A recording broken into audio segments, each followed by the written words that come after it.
নগেন্দ্রনগর পরিচালিত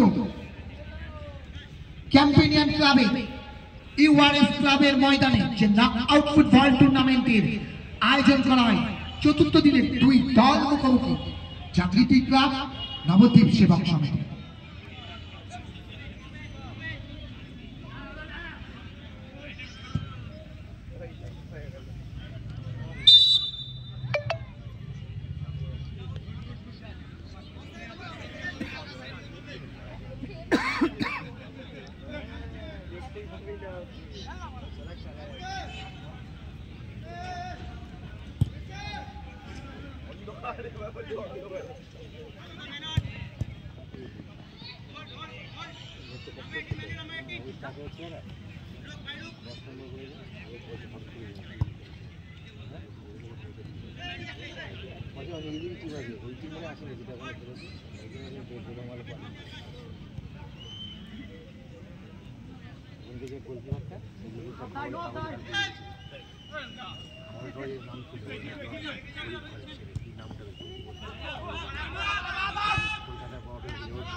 সেখান থেকে একটু সেই দানিয়াল দিবেন এই মাঠে অপূর্ব অনেক বছর ধরে